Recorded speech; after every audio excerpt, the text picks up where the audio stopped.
বঙ্গোপসাগরে ভাসমান দুটি এলএনজি টার্মিনালে সংকটের কারণে দেশে গ্যাস ও বিদ্যুৎ সরবরাহে তৈরি হয়েছে তীব্র সংকট। এতে চরম ভোগান্তিতে পড়েছেন সাধারণ মানুষ। পরিস্থিতির জন্য দুঃখ প্রকাশ করে বিদ্যুৎ ও জ্বালানি প্রতিমন্ত্রী অনিন্দ্য ইসলাম অমিত জানিয়েছেন, কিছু পদক্ষেপ নেওয়া হয়েছে।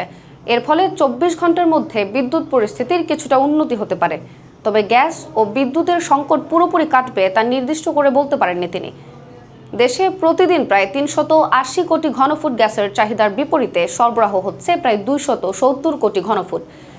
এর মধ্যে বঙ্গোপসাগরে থাকা দুটি ভাসমান এলএনজি টার্মিনাল থেকে গ্যাস সরবরাহ বন্ধ হয়ে যাওয়ায় সংকট আরও তীব্র হচ্ছে।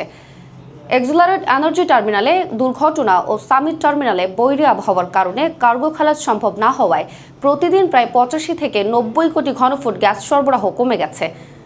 বিদ্যুৎ ও জ্বালানি প্রতিমন্ত্রী বলেন, সরবরাহ বাড়িয়ে সংকট মোকাবিলায় সরকার সর্বোচ্চ চেষ্টা করছে। তবে দেশীয় গ্যাসের উৎপাদন রাতারাতি বাড়ানো সম্ভব নয়। প্রকৃতি স্বাভাবিক হলে এলএনজি খালাস করে গ্যাস সরবরাহ স্বাভাবিক করার আশা রয়েছে। জ্বালানি সংকটের কারণে বিদ্যুৎ উৎপাদন কমে যাওয়ায় গ্রামাঞ্চলে 40 থেকে 45% পর্যন্ত লোডশেডিং হচ্ছে। একই সঙ্গে শহরের আবাসিক, বাণিজ্যিক ও শিল্প গ্রাহকরাও কম বেশি ভোগান্তিতে রয়েছেন। লোডশেডিংকে কেন্দ্র করে জনরোষের আশঙ্কায় নিরাপত্তা চেয়ে পুলিশের কাছে চিঠি দিয়েছেন পল্লী বিদ্যুৎ অ্যাসোসিয়েশন।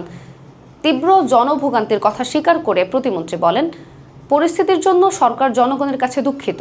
তিনি জানান, সংকট কমাতে নেওয়া কৌশলের ফলে আজ সন্ধ্যা থেকে বিদ্যুৎ পরিস্থিতির কিছুটা উন্নতি হতে পারে।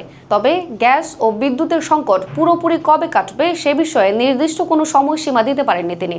প্রতিমন্ত্রীর দাবি, আগের সরকারগুলোর ভুল নীতির কারণে বিদ্যুৎ ও জ্বালানি খাতে তৈরি হওয়া সংকটের প্রভাবই এখন বর্তমান সরকারকে মোকাবিলা করতে হচ্ছে।